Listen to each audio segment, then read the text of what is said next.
This episode is brought to you by Amazon Prime. From streaming to shopping, Prime helps you get more out of your passions. So whether you're a fan of true crime or prefer a nail-biting novel from time to time, with services like Prime Video, Amazon Music, and fast free delivery, Prime makes it easy to get more out of whatever you're into or getting into. Visit Amazon.com/Prime to learn more.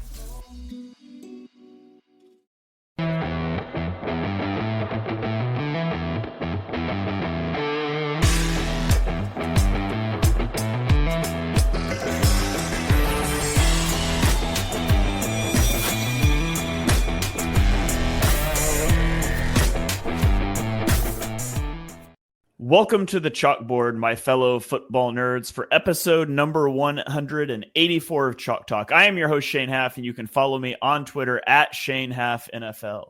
I'm joined today by the best co-host in the game. You've heard him on the Tough Cover radio show. It is Mark Henry Jr. Give him a follow on Twitter at MarkHenryJr_. Mark, how are you doing today?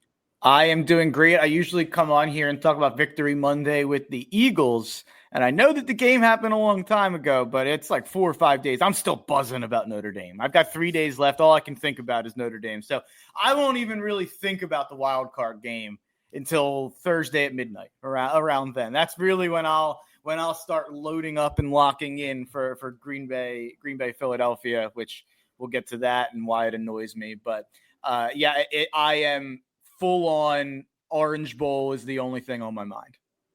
All right. Well, it is a very significant day around the NFL. It is Black Monday. And, I had a lot of discussions with the producers of the podcast, and we've decided this thing is moving in the right direction. So we're going to retain Mark as co-host through the 2025 season. So I just wanted to let everybody know that. I know Mark was on the hot seat there for a while, but Mark, public statement. You got anything to say about that? Yeah, it's ownership leaving me on a 1-year contract was really tough. Really felt like we got the most out of what we could this year. Felt like the program is in a good spot moving forward. And I actually lied a little bit ago, so maybe that goes against my point here. I said the only thing on my mind is Orange Bowl. But I will say, Shane knows how obsessed I am with Black Monday and guys getting fired, guys getting kept, who's getting interviewed, trying to connect the dots. Maybe next week. I don't know if I feel like every year it's kind of different on when coaches get hired a little bit, but sometimes it's faster. Sometimes it takes a little longer depending on if the coordinators are in Super Bowl runs. I don't think anyone will be hired by next Monday.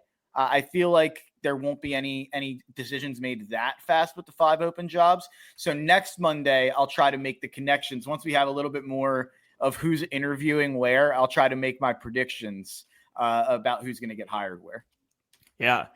Mark does love Black Monday. So we're going to touch on that. And then we're going to get into previewing wildcard matchups. And you guys are used to hearing us recap stuff. And we will be back to that next week. Throughout the playoffs, we will recap and preview all in one show because there's less games. But let's start with the guys that are safe. The Giants announced they are retaining both Joe Schoen and Brian Daboll. And then Mike McDaniel is safe for another year in Miami. Brian Callahan is safe for another year in Tennessee. And Shane Steichen is safe in Indianapolis. So, Mark, of those 4 guys that were potentially on the hot seat and are safe, what are your thoughts about those guys before we move on to the firings? Steichen, I 100% think that's a Chris Ballard problem. I don't think we've seen any update on Chris Ballard yet. I don't think anyone's been able to pick the amount of quarterbacks and hire the amount of head coaches that Chris Ballard has with like absolutely nothing behind it. So I think Steichen's a really good play caller. I think him going 9-8 last year with Minshew and competing to make the playoffs was really impressive. Even this year, they went 8-9.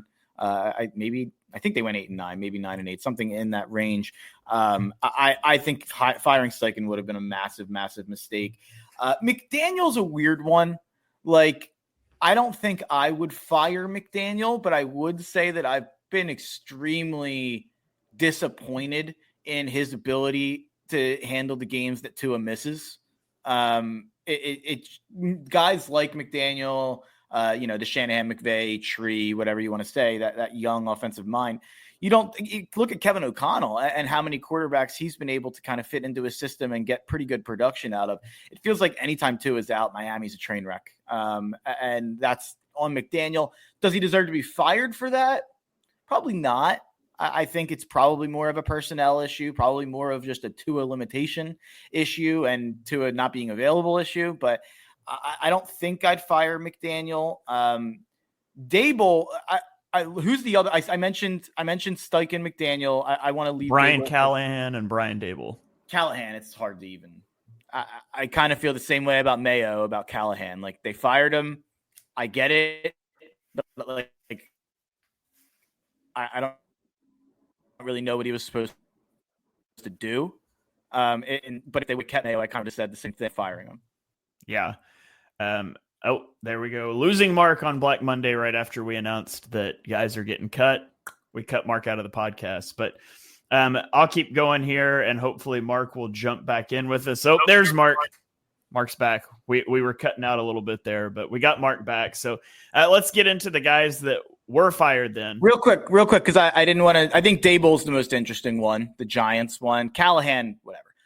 The Giants, I was openly saying Dable – I was hoping he'd get fired because I do think he's a good coach. And I think what he showed with Daniel Jones last year is enough proof of that.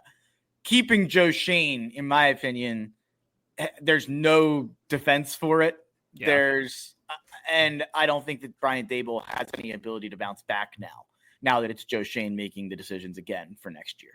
Yeah, agreed. I think they should have gotten rid of Joe Shane and kept Brian Dable. So the Patriots fired Gerard Mayo after one season. The Jags fired Doug Peterson, but they retained the real problem in Trent Baalke. And then the Bengals fired, this isn't a head coach, but he was considered a hot head coaching name a few short years ago, and defensive coordinator Lou Anarumo. So let's start with Mayo. I said they never should have hired Mayo, but I also don't know what they expected in 1 year. Like they clearly just hired Mayo to fire him after a year. Like it wasn't good, but look at the roster. I don't know what they expected. This was just kind of a disaster from the get-go. So I think they land in the right spot of looking for a coach that's not Gerard Mayo, but they should have been doing that last offseason.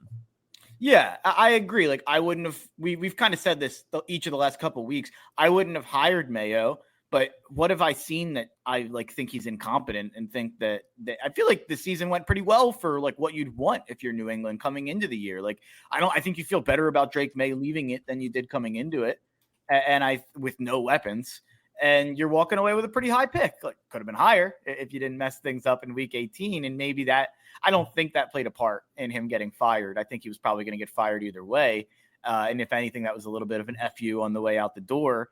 But it's like Callahan. Like, you kept him. Yeah, sure. I get it. Like, why would you fire him? You didn't really give him a chance. Mayo, you fired him. Yeah, I get it. I mean, it wasn't an impressive season, but like, did he really have a chance? There's also the argument, like, did they hire him knowing that this was going to be a really uphill climb after Bill left? And let's not hire a guy like Vrabel, who we actually, this is what the comment I think is saying here. Let's not hire a guy like Vrabel, who we hope is the guy for the next 10 years and get the stink of whatever's going to happen in these 1 to 2 years on him. That's pretty negative if that's true. I'm not going to think that that's 100% the case. I don't think Kraft would do that without at least hoping that, maybe he's got some upside as a head coach. But, yeah, it's hard to not think that. Yeah. And then the Jags fired Doug Peterson, which Doug Peterson's been bad, and there needs to be a change there. But retaining Trent Baalke after you fire Doug Peterson, I just don't get that.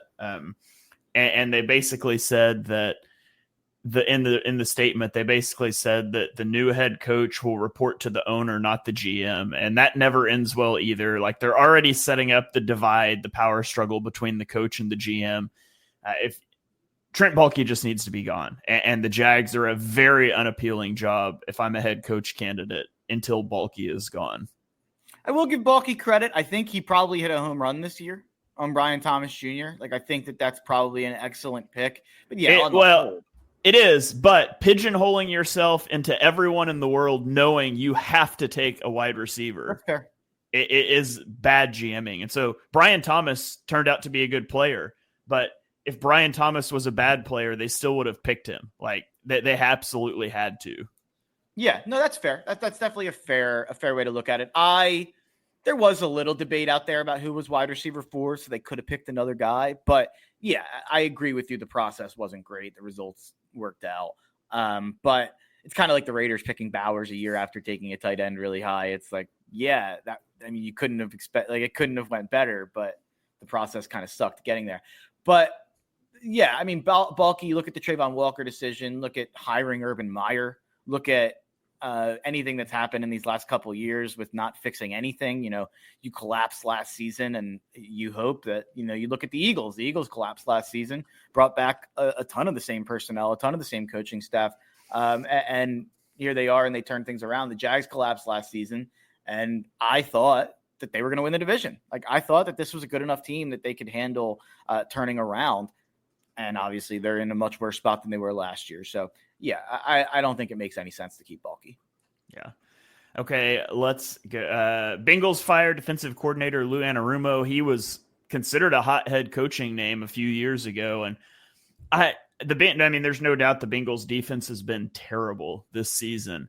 It also just feels like they've been, he's been cut off at the legs so many times. Like, it's like every time they develop a player, the player walks because the Bengals don't trade him. And they have drafted some guys that just didn't pan out with early picks. But you probably have to make a switch there.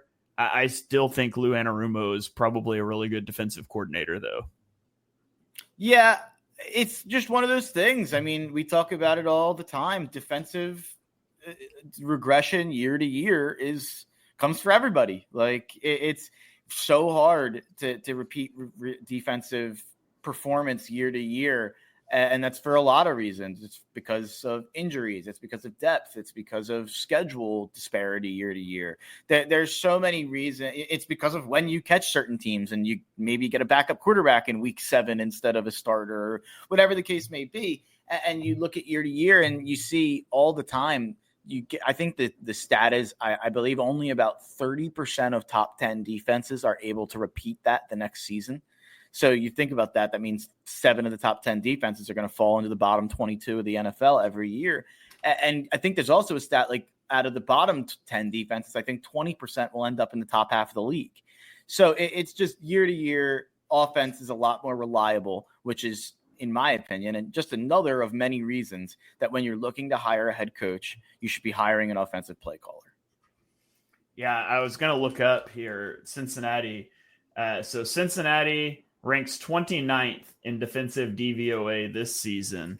But last year they were 23rd. What were they in 2022? 2022, they were 7th. And I think 2021 was a Super Bowl year, so they were probably up around there as well. And if they weren't, they played like it in the playoffs. They were 16th in 2021. They were a lot better in the playoffs, yeah.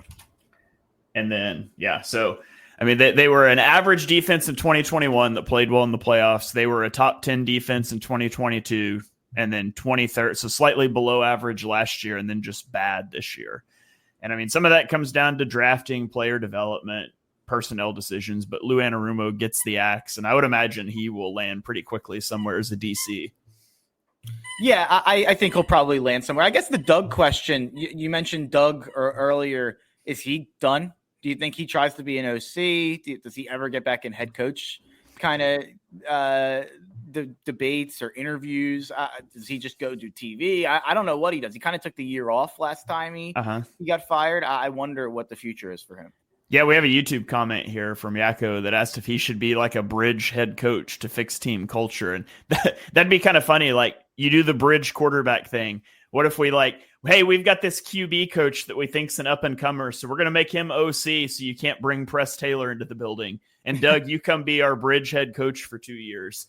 I feel like Doug's probably done. I feel like Doug was burned out and took the year off the last time around. I think after Jacksonville, he probably just rides off into the sunset. I don't think he's I don't know. I think Doug loves being in the locker room and around the game. I don't know if he loves the game enough to continue to grind as a guy that's done being a head coach as like an OC somewhere.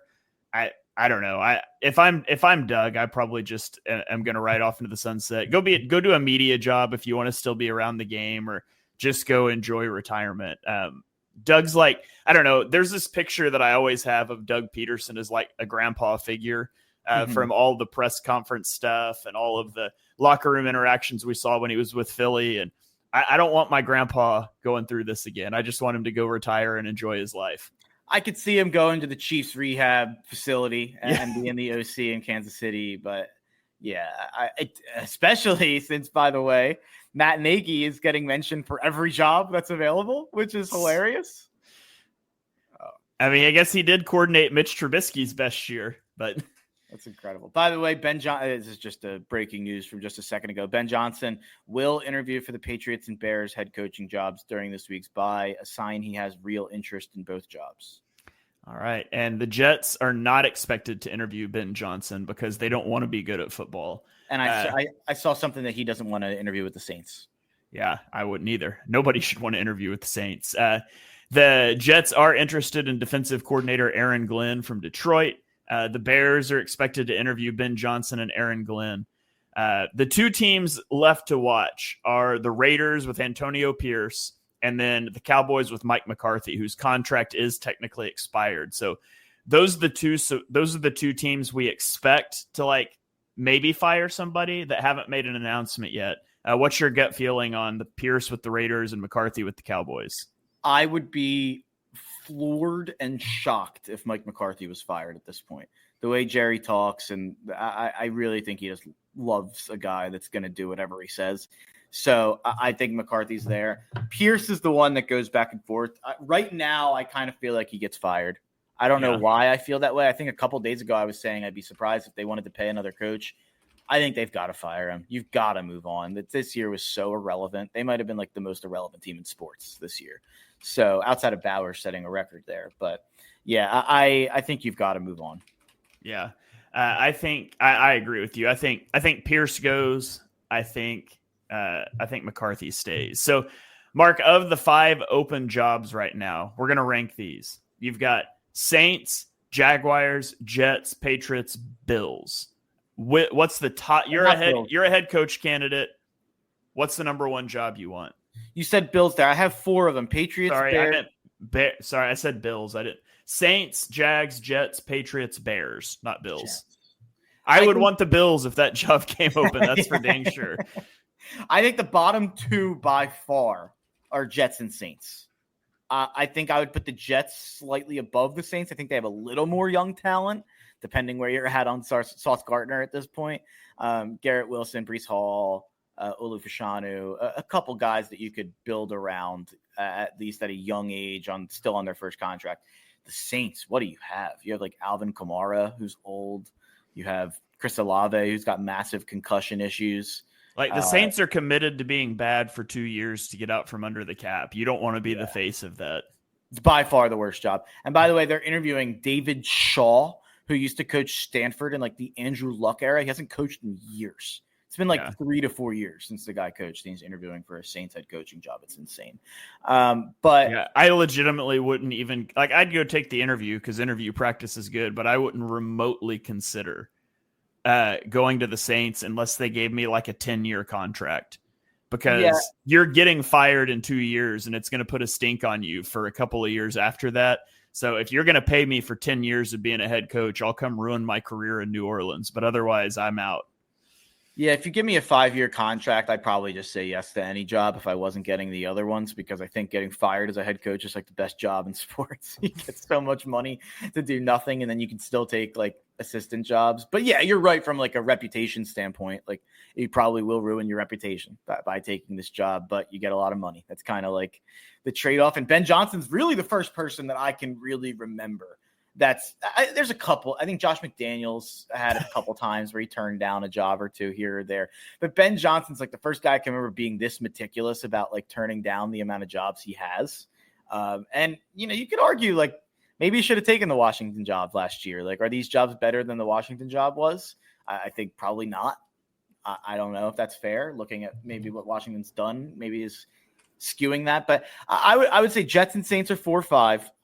I would argue that the Raiders would slot right above them if Pierce gets fired and would kind of be in that bottom 3 also. Mark Davis does not have a lot of money. I don't think you're going to go out and spend a ton on the free agency market. And then I think there's a clear top 3. And it probably at this point depends on how you feel about the quarterbacks. With the Patriots and Drake May, with the Bears and Caleb Williams, and with the Jags and Trevor Lawrence. I think the Jags are 3 with Trevor. Same. With Trevor being paid the amount he is, not having a second-year rookie contract guy. And Balky still being in the building. Yes. They probably go up. If they fired Balky, they'd be higher. Yeah, I totally agree. It's not a job you don't take, though. Right. Like, I think you still, if you're a good coach and you're out there, you can watch the 2022, close of 2022, start of 2023 tape on Trevor Lawrence and be like, okay, I'm sold. Like I can work with this and I can get there. So I think you still take the job if you don't get one of the top 2 jobs. I would go. This is where it gets tough. The top 2 is where it gets tough. I would go Bears second. Agreed. So here's why. I love Drake May. And I would have to go back and watch NFL film on these guys for the rookie season because I might be creeping May closer to Caleb and maybe past him. However, there's just some infrastructure in Chicago. Like, you've got some receivers. The offensive line's not great, but you have one. Like, it's a defense that can play at a decent level. And I think that also, there's just the shenanigans with the Patriots hiring and then firing Mayo, and that puts a bad taste in my mouth. Like, I don't know what you want out of me as a year 1 head coach when our preseason over-under was 3.5 wins and we won 4 and I got fired. Like, so I would have concerns about that. It's a division, not that the Bears division is going to be easy to win, but the Patriots have to go up against the Bills, and it just seems like with Josh Allen, the Bills are going to dominate that division. Whereas the NFC North doesn't have that dominant quarterback to go against either. So, I mean, the AFC East, it's going to be easier to make a wild card than the NFC North. But I do think you have a little more wiggle room in terms of you don't have an elite quarterback in the division. You do have more infrastructure. And this is a team that stuck with Matt Eberflus like 2 years too long. And so they've showed some loyalty to head coaches that the Patriots maybe haven't. So I would go Bears 1, Patriots 2. But I think you take either job because you feel like you've got a QB of the future. The one thing the Bears keeping everyone around from that last, like Poles, who's been there for years, and Kevin Warren, who's been there for years. And the only thing that the Patriots feels like a slightly more, and I agree, I think the Bears have a better roster and more things to build on. The Patriots feel like a bit more of a blank slate almost. They've had that GM only for like 9 months. I go back and forth. And by the way, what you said, I don't think is crazy. Like saying you'd rather have Drake May than Caleb Williams. I think you could make the case for either, even though I think if you look at Caleb's numbers and some of his tape, it's not nearly as bad as some people would have you believe. But May, I think, is a special. We've both loved May for a long time. I think it depends on what you want. Like, I think if you want you want to build a team in your image and you want to kind of start from scratch and kind of develop a young roster, I think it's the Patriots. If you think you can come in year 1 and turn a team into like a 9, 10, 11 win team right away, then I think it's probably Chicago. And New England does have $50 million more in cap space heading into next year than the Bears. But that's not to say the Bears don't have a lot. The Bears have $81 million in cap space. They're 6th in the NFL. The Patriots just have 131. They've got tons of cap space opened up. Yeah. I was reading, it's kind of like, you remember that one offseason where Belichick went nuts signing people? He signed like Hunter Henry to a ton of money. And like, that was the Jonnu Smith. Didn't they sign Hunter Henry and Jonnu Smith in the same offseason? Juju, I think, as well. And there was a couple, they just like went out and spent money in the weirdest way possible. I think they're like finally out from under that. I was reading like when there was a they have 131 million, and people were talking about how it makes it such an attractive job, which I think it does. And they were like basically outlining it's because of the fact that offseason can no longer hurt them. It's pretty funny. Here it was 2021. They spent $163 million in free agency. I'm trying to find a list of some of the deals, but was Cam was probably involved.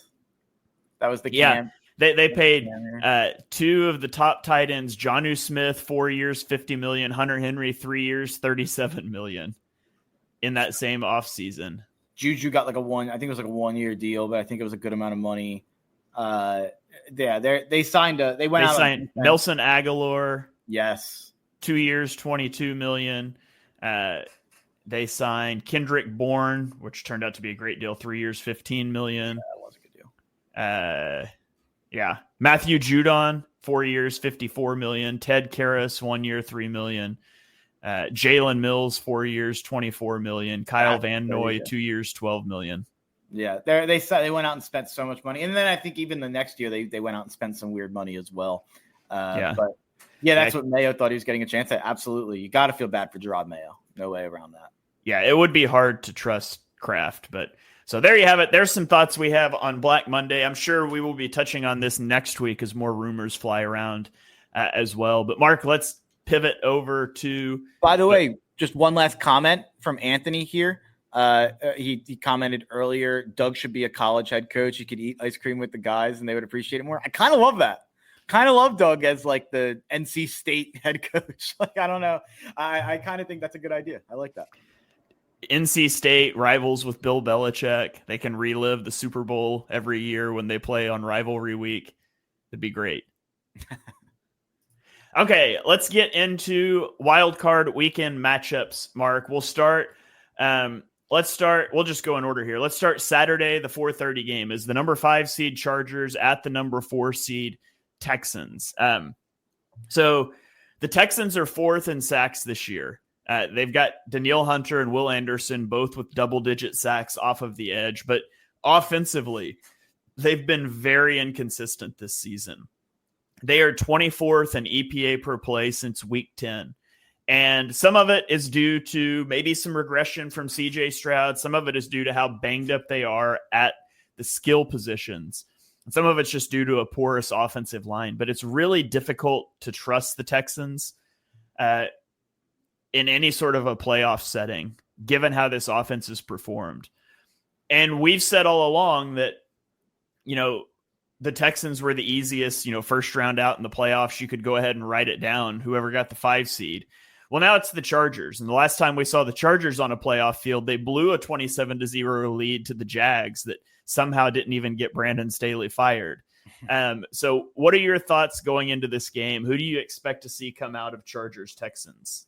So everybody knows I'm a big gambling guy, and I feel like especially I love betting Wildcard Weekend. I feel like I've had some big hits the last couple of years. I loved Green Bay last season. They obviously won outright as a pretty big dog. I remember I loved the Rams to cover against Detroit, and they did. This year, I'm looking at this slate, and I do not love it from a gambling standpoint. This is the only game that I locked in a bet last night on, and it's Chargers -2.5. That's creeping up to 3.5. I'd say if you like the Chargers, go no free ads, but there's a blue gambling app. I would say go use that and say it's -2.5 right now, 3.5 elsewhere. Go bet it and lock it in now, because I don't think that's going to be below a field goal when it gets to, I guess, Saturday. The Texans, there's a fun stat. Bill Simmons listeners out there know about the Shakey's Bowl. Bill Simmons had a longtime fantasy football league that got together at a year-end party at a crappy pizza place in LA called Shakey's, and they would always do it during the first game of Wildcard Weekend, and it became the Matt Schaub Bowl. Because if you look at Texans wildcard playoff games, the last 8 times the only 8 times that the Texans have made the playoffs, their game in Wildcard Weekend has happened Saturday at 4:30. That's crazy. Every single time. It's just the Texans spot. And that's where they put the worst game. And they hide the Texans where no one will watch them, or less people will watch them. So fun little comment from Cameron Crawford there. A lot of people have been talking about that. But I just think this Texans team is so fraudulent. A shocking and I hate this, but a shocking comparison tweet was going around about Caleb Williams and CJ Stroud. And they had their big moment in week 2 where the Texans beat the Bears and CJ Stroud kind of Lil broed Caleb Williams, saying tried to kind of be like, can't take those hits, man, and kind of talking down to him a little bit. And there was people went after Caleb about not taking that in stride. Well, Caleb had a much better year the rest of the way than CJ Stroud did statistically. And he had a better year on the whole than CJ Stroud did statistically. I can't remember someone having such an incredible rookie season and regressing the way that CJ has. I'm on the Chargers pretty big here. And it's because of the offense. When Joe Mixon gets going, the offense looks pretty good. More often than not, Joe Mixon doesn't get going.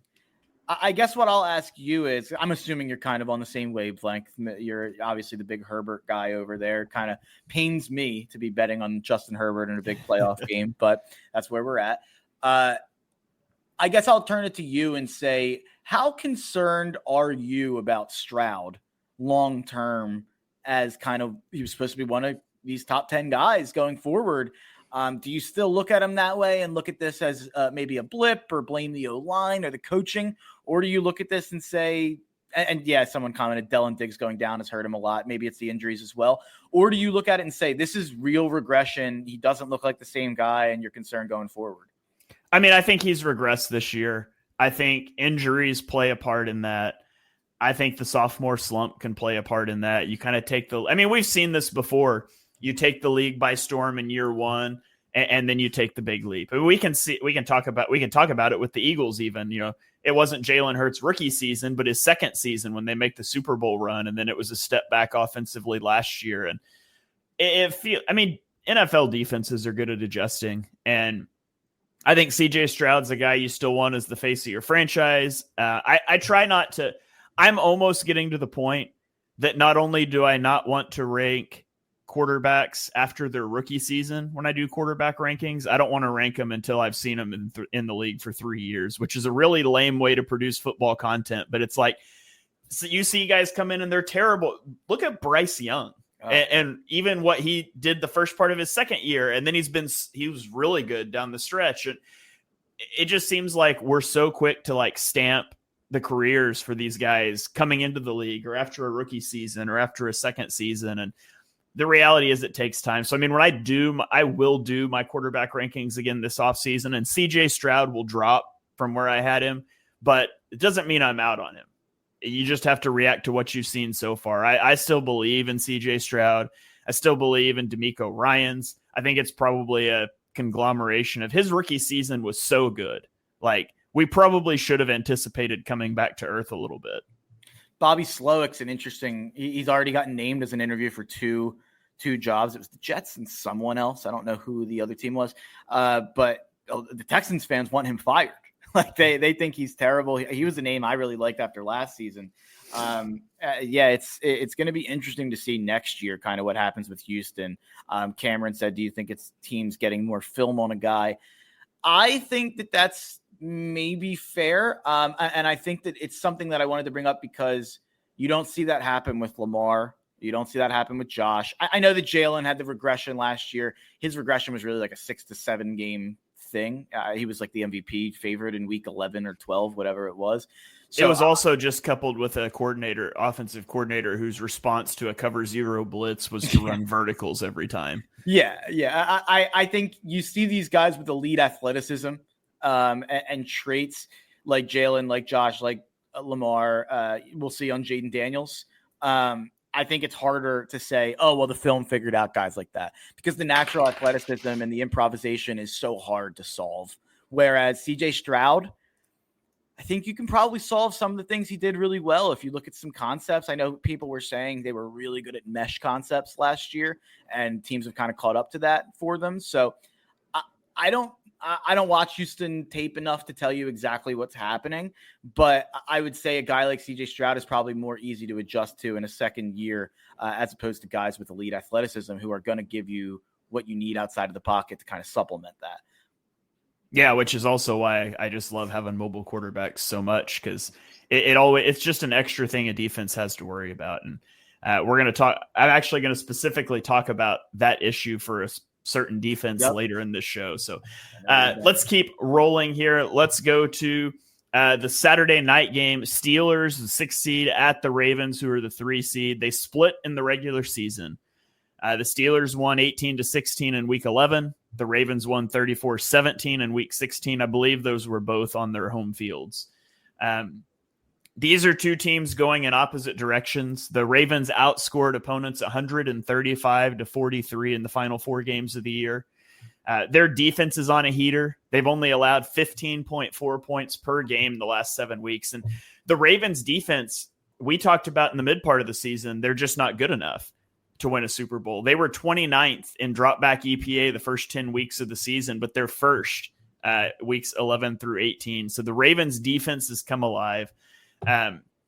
Meanwhile, the wheels have really come off the Russ train, and I looked dumb back when they made the switch to Russell Wilson from Justin Fields and saying I thought that was a mistake. If you stick around long enough, we can go with never wrong just early when it comes to analyzing takes, because you go back to the pass game doesn't work.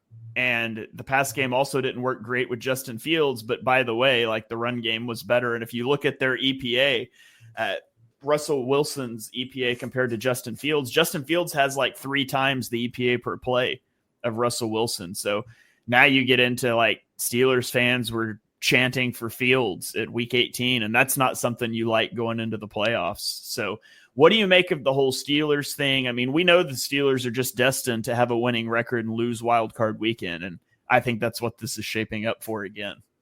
Yeah, I mean, do you know the line on this game, Shane? I don't. I didn't look at the lines. I figured you'd have me covered there. Then actually, that creates an interesting thing. Maybe I'll have you guess them a little bit here. What do you think the line is here? Pittsburgh at Baltimore. It's high.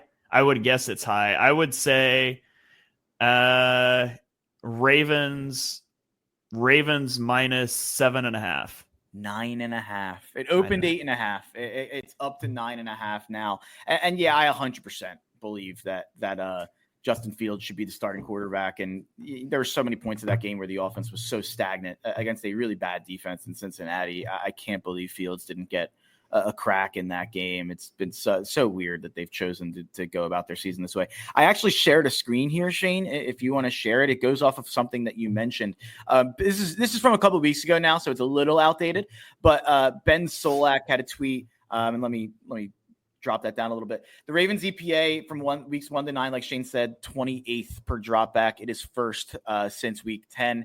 And the biggest reason for that, if you look at Kyle Hamilton's snaps and how he was breaking down, he was playing 20 plus snaps a game at inside and outside linebacker when he's the best free safety in the NFL. It made absolutely no sense. And you look at the direct correlation between playing him less at linebacker and putting almost all of his snaps at safety. And there you are. That's exactly what happens right there. And someone on Twitter, when I was tweeting about that, was like, well, he was really good at linebacker too. And it's like, yeah, he's Kyle Hamilton. He's really good. I'm sure he's really good at everything. Yeah.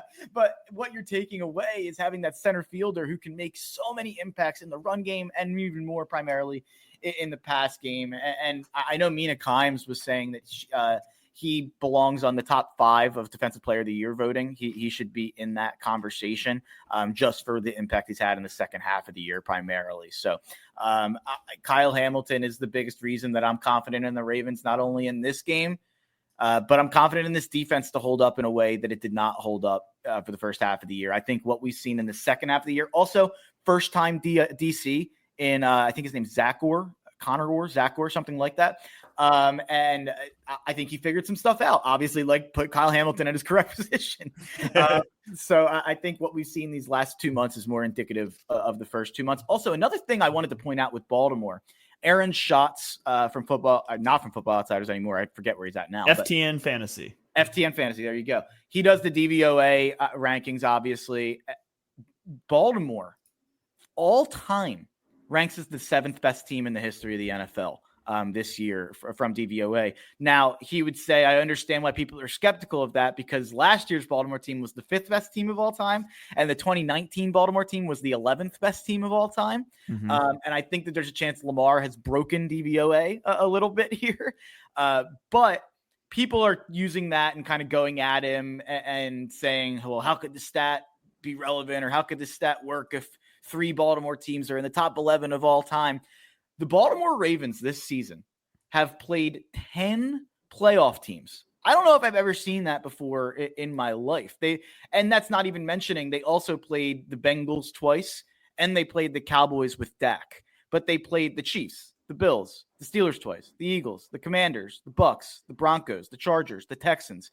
They've played one of the hardest schedules I've ever seen. Even if you want to say, oh, well, some of those teams aren't good.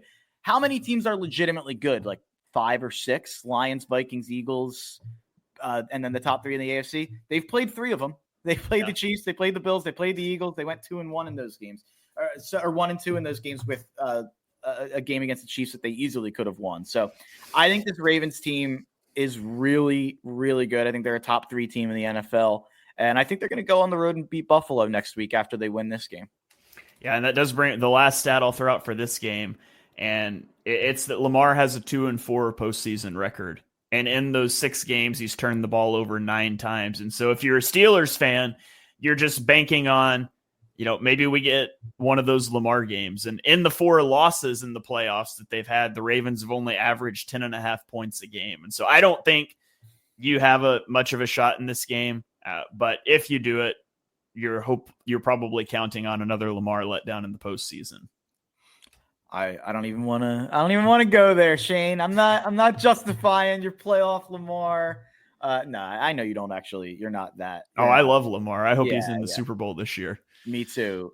Genuinely me too. But I do think the playoff stuff is a little overblown. It's number 1. It's a tremendously small sample size. His number 1 receiver was like Anquan Bolden. I think the first time. No, I don't think that's actually true, but he's had such terrible receiver play. And now Zay Flowers does look like he's probably out for that game. So you could make that argument that's happening again here. But I don't think you have to worry about this one. All right, let's go to the Sunday 1:00 game. The 7-seed Broncos travel to the 2-seed Bills. I'm going to guess the line for this game is double digits. Like Bills minus 10.5. Am I close? Yeah. I lost it right here. 9.5. 9.5. Right, I knew it was right around that. Number, but they're 9.5. Yeah. I got to tell you, I don't have much on this game. Like, I feel like the Bills probably win. Yeah. I don't know if it's closer than we think or a complete blowout. Like, I think it's a complete blowout. So here's the thing, that the Broncos play a ton of man coverage. This is what I referenced earlier. That's just going to be so hard to do against Josh Allen. How are you going to play man coverage and not have eyes on Josh Allen as a scrambler? The Broncos also have the 3rd highest rate of 3-and-outs offensively, and you just can't do that against the Bills. So the Broncos defense was really good early in the season. They gave up 27 points a game from week 13 to 17. Now, they shut out the Chiefs, but it was the Chiefs' backups. So I don't think this is going to be a good game. I think the Bills roll in this one. Yeah, I think that's probably fair. My only bet in this game is Josh Allen touchdown, minus 125. Tush push Bills. I've started to get involved there, so I think there's some money there. I really don't have much of a read on this game outside of I think the Bills win it. I really wish it wasn't Denver. I wish it was Cincy. That'd be a lot more interesting. Yeah. Cameron Crawford said Steelers fans hoping for 5 Lamar turnovers so they can get 4 field goals off of them and win the game. Well, they got 1 Lamar turnover off of them last time they beat them, and it was ripped out of the hands of Justice Hill. It was if you look at all of Lamar's picks this year, none of them have not hit a Ravens player in the hands first. It's pretty insane, but I'm a Lamar stan, and I think what's happened to him in this MVP debate is one of the greater injustices in MVP history. So I'm biased, and I'm on full Lamar me watch right now. I was going to go look up. Lamar Jackson only has 8 turnover-worthy plays this entire season. Yeah, that's insane. And that's that again about them being the 7th best team in football of all time. It is more about Lamar than anything, and how insane Lamar has been. And obviously Derrick Henry plays a factor in that as well, but I think Lamar plays a huge factor in how good Derrick Henry's been. So yeah, I can't. The fact that Josh Allen's going to win MVP disgusts me. Let me drop some more turnover worthy play stats on you. Hold on. So let's see, how many quarterbacks are there? Among 40 quarterbacks with 200 dropbacks this season, Lamar Jackson has the lowest turnover worthy play rate in the NFL at 1.4%. Yeah, the Lamar thing, I really hope he's able to get a Super Bowl. Hopefully not this one for obvious reasons, but I really hope he's able to win a Super Bowl so people can actually respect and understand how incredible Lamar Jackson's career has been so far. I mean, he should be winning his third MVP this year. He's not. I'm sure he'll win another one down the line. I just, I don't hate Mahomes the way that people hate Mahomes. I don't hate the Chiefs the way that people hate the Chiefs. But I would say that the one negative that Mahomes has provided to the NFL is we are never going to give the other top quarterbacks in the league proper flowers or credit or respect. And I had a buddy who was like, well, Tom Brady had that as well. Tom Brady had like a decade where he didn't win a ring. And I know we're still in Mahomes' 7th year. So obviously that could happen. Like next year, maybe we go 10 years where Mahomes doesn't win a ring. Even if you look at Brady's first 7 years, he missed the playoffs once and lost in the divisional round once and lost in the wild card round another time. Like the floor for the Chiefs is making the AFC Championship in overtime. So I just worry because I do think the Chiefs probably beat the Ravens in the AFC Championship. I just worry we go through Lamar's whole career and we just never properly as a whole respect him, because if he doesn't have a ring, it's going to go back to the dumbest conversations possible. And yeah, I hate it. Yeah. All right. Well, let's get into the rest of the Sunday slate, and we'll preview this one briefly. There'll be lots of more in-depth breakdowns this week, but 7-seed Packers at the 2-seed Eagles on Sunday at 4:30. I'm not going to guess. I know this one. It opened at 3.5. The Eagles are now favored by 5.5 because I saw that going around on Twitter. But this is a rematch of a 34-29 victory in Brazil in week 1. The season opener, also going to be the season ender for the Packers. They'll bookend their season with losses to the Eagles. The Eagles roster is loaded. They've struggled out of the gate. They failed to score in the first quarter 10 times in the regular season. It's obviously a concern when you go against a Packers team that can get hot at any time. But the Packers are coming into this game with, Jordan Love's going to play. It was an elbow contusion. They said he could have gone back into the game, but serious concerns. Christian Watson is likely done for the year. I haven't seen an announcement, but it seems serious in the way it was being talked about. So that's a big hit for the Packers. They have the playoff experience. This Eagles team also has the playoff experience. I like the Eagles in this one. This game scares me more than any game this season scared me from an Eagles perspective, or I should say the games we've had AJ and Lane out there. If the Eagles win this game, I think they're fully 100% going to the Super Bowl. I truly believe that. And I think that if they lose it, they won't. How about that for a hot take? But there's some analysis. Yeah, there you go. If the Eagles lose this game, they will not win the Super Bowl. But I really do think Green Bay is the scariest matchup out there for us. You could argue in Detroit, and you could argue that the matchup got less scary given the Christian Watson injury and Jordan Love being banged up. I do think Jordan Love has had 2 times where he's missed time due to injury this year, and he's come back. And the first game after that, he's looked pretty rough. Especially to start those games. So hopefully you get a little rust. Obviously he didn't miss time here. He only missed like a half, but you hope that there's some rust. You hope that he's a little banged up, obviously, if he's going to go out there and play, which it sounds like he is. But everyone's saying, like, everyone had the exact same reaction when the line got tweeted out. And Eagles -3.5, it should be a touchdown. How's it not -6? And I think it just goes to my point that I've made the entire year. Green Bay has been the most disrespected team I've ever remembered throughout an NFL season. People don't take them seriously at all. And I know it's because they've lost all their big games. But they won 12 games. Like they did go 12 or 11-6, actually, because they lost this week. They did go 11-6. And you look at their DVOA. DVOA loves them. They have them top 5 in offense. I don't know where they are on defense now. I haven't looked in a couple weeks, but and comments that Eagles line went from 3.5 to 4.5. It's actually up to 5.5 now. But that's not an indication of what the odds makers think. They are 4th in offensive DVOA and 5th in defensive DVOA. Are they the only team in the NFL top 5 in both? Or are we in there? I don't think we are. I'll check. I think that goes a long way to say that the Packers are 4th and 5th on offense and defense in terms of DVOA. And people on Eagles Twitter are talking about it like we're playing, a normal 7 seed. We're not. We got incredibly unlucky. The NFC North was insane this year. And for that reason, that's why the Packers are 11-6. Not because they're not that good. It's because they were in the NFC North. It's because they had multiple stretches where they missed their quarterback, multiple stretches they were missing huge pieces. I think, Matt, it's hard for me to say, oh, well, don't worry about this game. You're only playing a top 10 quarterback and a top 5 head coach and a top 5 offense and a top 5 defense in terms of DVOA. The odds makers told you what they think about this game. They think it's one of the closest spreads of the week. They think the Eagles are only a 3.5 point favorite.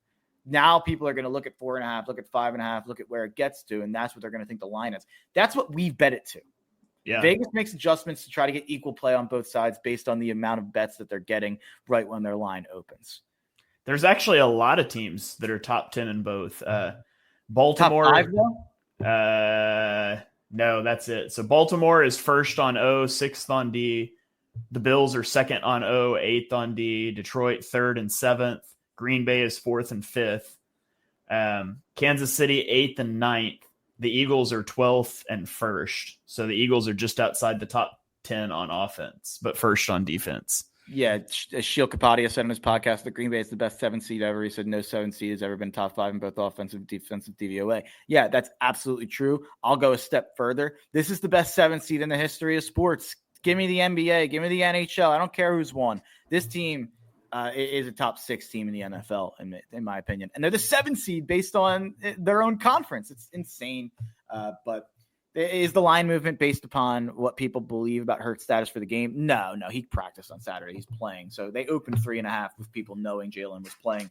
All that this line movement is people betting on the Eagles. That's all it is. And you could use that as a positive. You could say, hey, the sharps are pouring money in on the Eagles. I would look at it a little bit more negatively and say Joe Public out there in South Philly is hammering the Eagles to oblivion, and I think that's what's happening. But yeah, I would rather be the 3 seed playing the Commanders. Actually, honestly, I would rather play any team that's ranked below the Eagles. I'd rather play Commanders. I'd rather play Bucs. I'd rather play Rams. I'd rather play the Vikings than play the Packers in the first round. The only team that I would not like, if you gave me a choice, I would not pick Detroit over Green Bay, but I'd pick any other team as my matchup I would rather have in the first round. But I still think the Eagles will win this game. I'm not scared of Green Bay.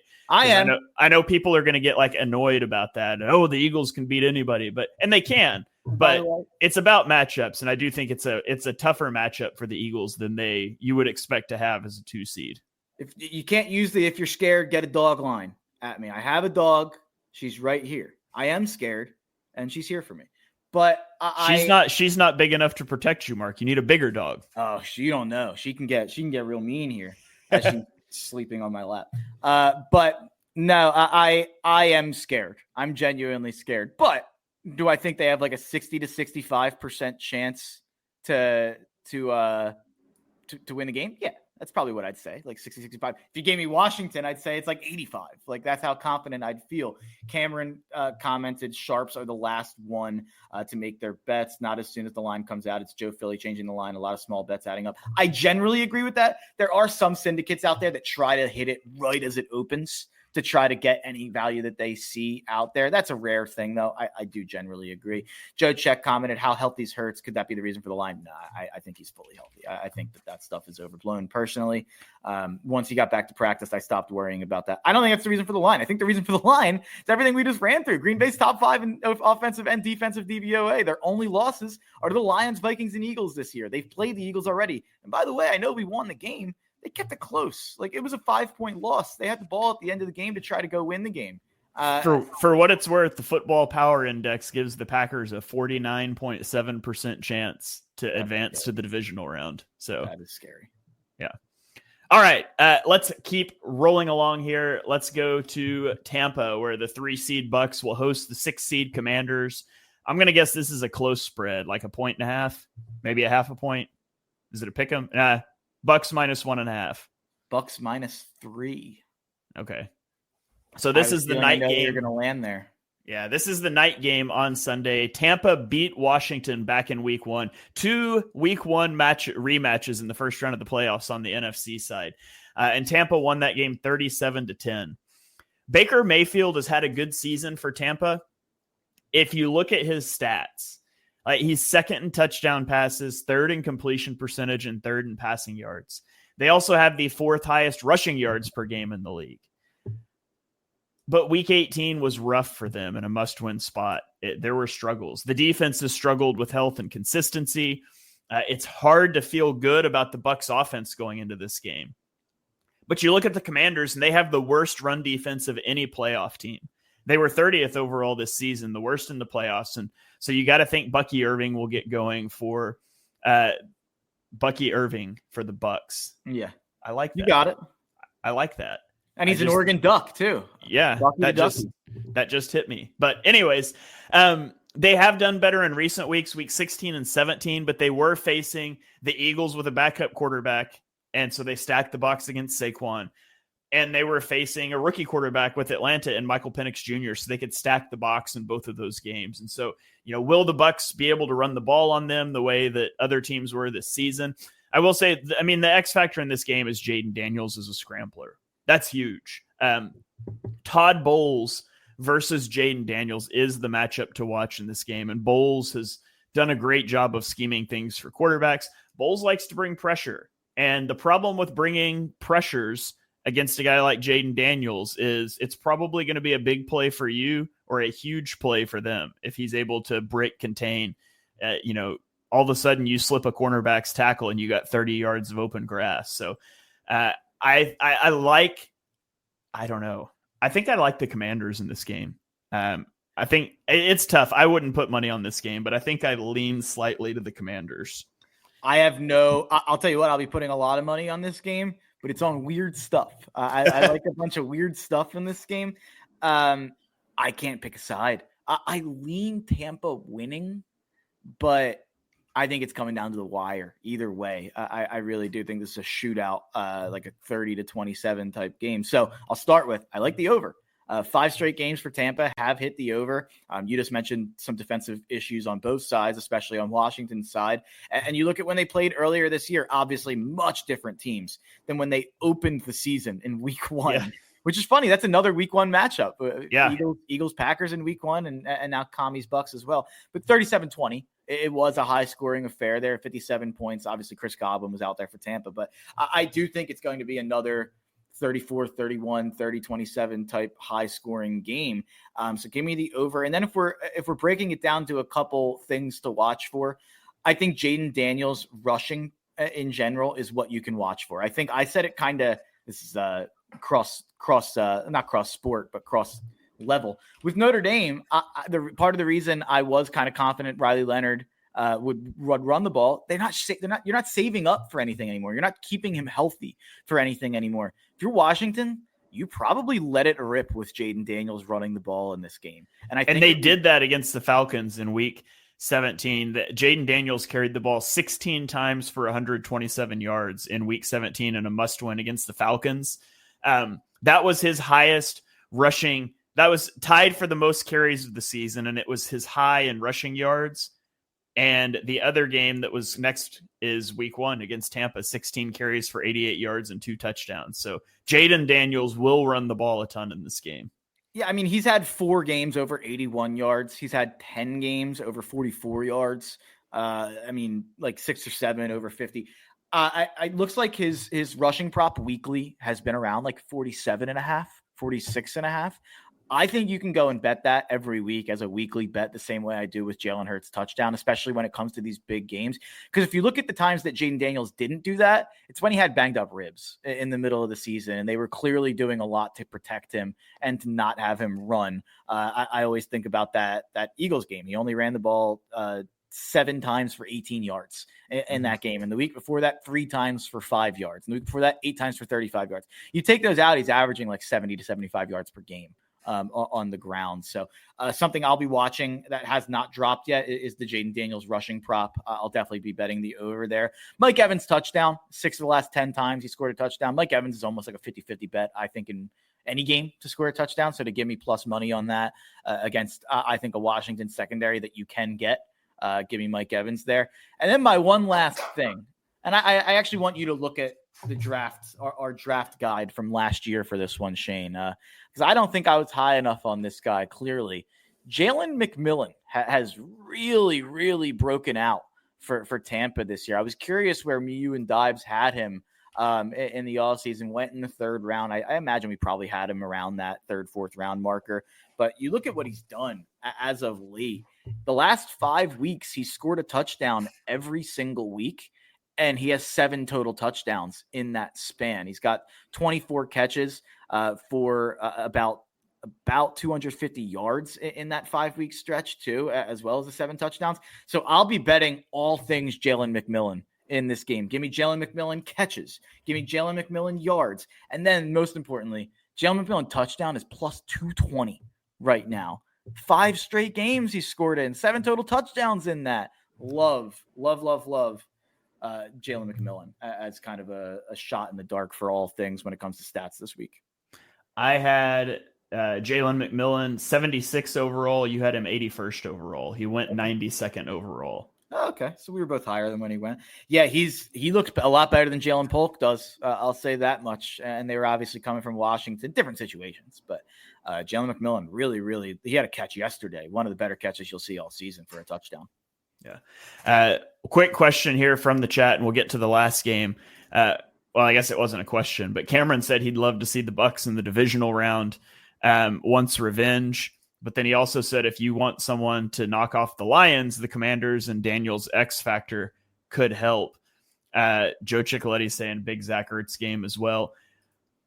If the Eagles beat the Packers, do you want the Bucs to win and travel to Philly, or do you want the Commanders to win and then you get the winner of Vikings Rams? You get the winner of Vikings Rams on a short week on Monday. I think that's 100% what I'd want. I don't care who it is either. I'd want the Rams. We're saying if I can pick my opponent, it's the Rams. We just handled them, and that wasn't like the Packers thing's a little different. The Rams was like a month or two before. By the way, breaking news: Christian Watson torn ACL.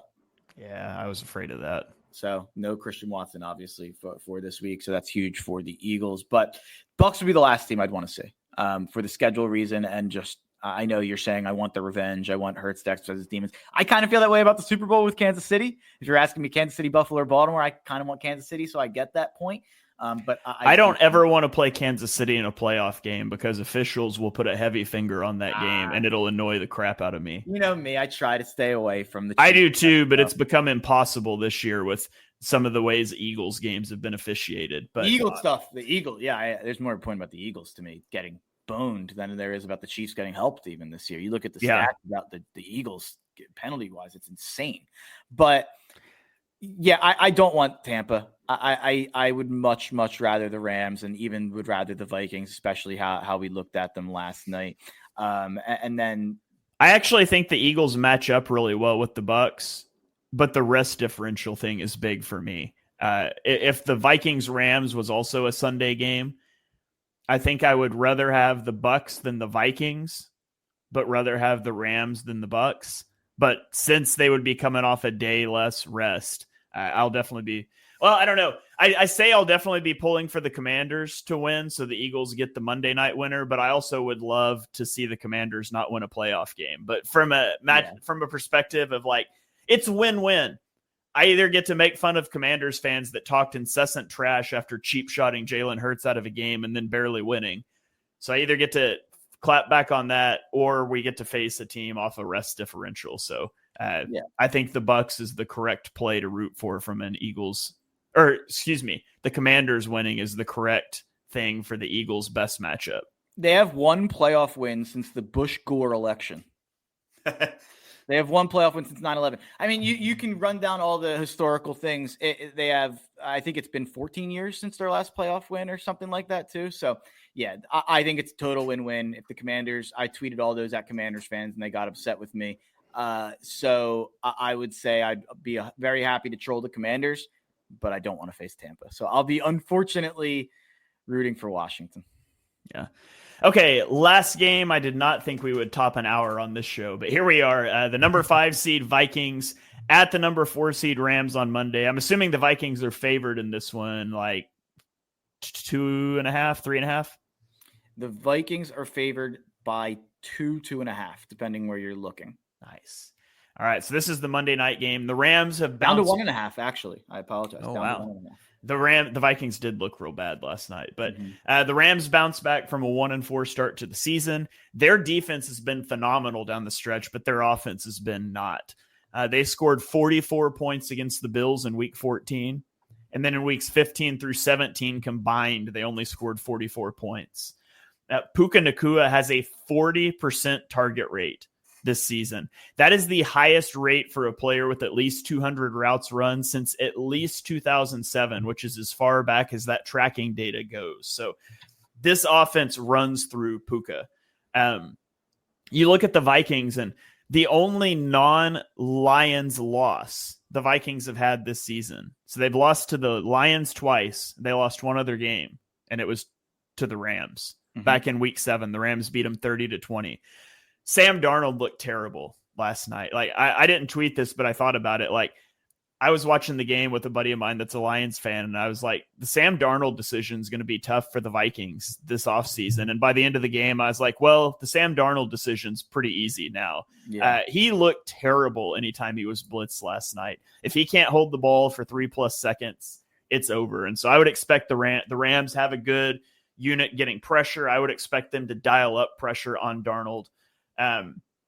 But the Vikings defense has played at a really high level this year. And I know the Lions eventually got going last night, but the Vikings defense has been good. The Rams offense has struggled. And so I could see this being a kind of a slugfest of a low scoring game, if I'm being honest, between a Vikings offense with a very real Achilles heel and a Rams offense that's just struggled. So what do you think what do you expect to see in this one? This is one that I feel like, even though I've said I feel like I've struggled with a lot of the games of gambling. Like I like the Chargers -2.5. I like the Ravens -9.5. I think the Bills win. I'm worried about the Packers, the Eagles. I wouldn't bet it, but I think the Eagles win. Washington, Tampa, I had a million bets on it. I lean Tampa. This is the one I have no lean. Like you could tell me anything, any outcome happens in this game. I think normally I would say Sean McVay has done such a good job. I actually think he's being undersold in the Coach of the Year conversations this year a little bit. But you look at the other sideline, and it is the Coach of the Year. It's Kevin O'Connell, and he's done just as good of a job as anybody. I'm going to go with the over here. I think there's a lot of points to be scored.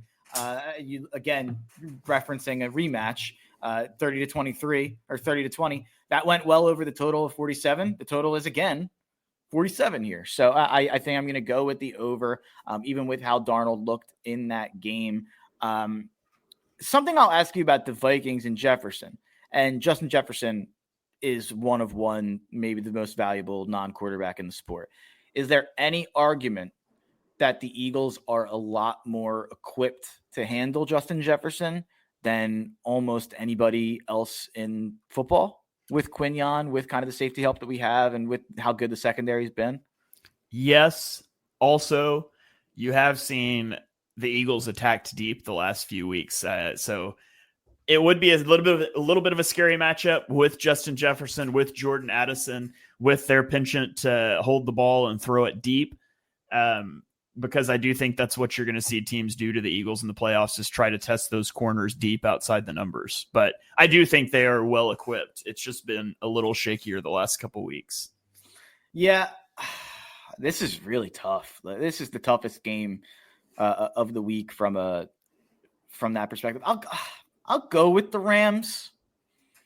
Maybe that's hopeful thinking. Maybe that's me wanting to play the Rams, so I'll be rooting for them. But I already said I think Tampa's winning anyway, so I think it's going to be Philly-Tampa. But who do you think has the best chance at giving Detroit a game out of – let's take Green Bay out of it, because I think if Green Bay beats the Eagles, I think they're going to beat Detroit.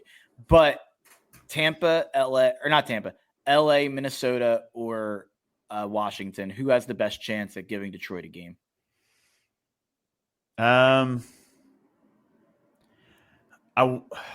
I don't think it's Minnesota. It's not Minnesota because Minnesota's had their shots and missed, and they got embarrassed last night. I don't love the Rams against them, but I can't say the Commanders because their run defense is so bad. Like, I want to say the Commanders because maybe Jaden Daniels just goes nuclear as a scrambler in that game. So I guess I would say the Rams, but I hate that answer. I honestly don't know that any of those three teams beat the Lions. Yeah, I would say the Rams, who I think are the worst of those three teams. Yeah. and I think I'd say the Rams just because you saw how they matched against the Bills and they got in that 44-41 type game. If you get a good Stafford offensive game, they can put up a lot of points. And this week too. Yeah, and so, they've got a good defensive front. Maybe they can give them some issues in the run game and make Goff uncomfortable. So I guess I would say the Rams, but I don't love that answer. I'm talking myself into the Rams. As we're talking here, an extra day, home game. I don't think Minnesota is going to take over the stadium in a way that I think a lot of fan bases would in LA. Give me the Rams. Give me the Rams. Give me McVay. I'll take the Rams. Stafford got a week off. Give me the Rams. Yeah.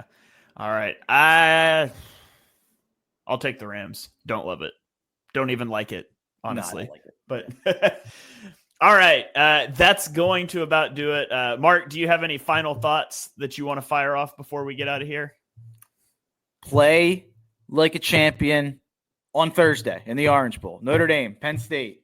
Please. I don't care about the national championship. Ohio State's probably going to beat everyone by 40. Whoop-de-doo. Just get to the championship. Beat Penn State. I have to deal with these heathens, these Penn State cultists out there. Please don't do this to me, Notre Dame. All right. That's going to do it. Thank you guys for joining us for episode 184 of Chalk Talk. If you enjoy what you heard on the show, and we know that you do, smash that subscribe button and turn on notifications so you don't miss our next episode. Drop us a 5-star rating wherever you stream your podcasts. You can follow me on Twitter at ShaneHalfNFL. He is at Mark Henry Jr. And we will catch you guys next week to react to the wild card round and preview the divisional round. Till then, go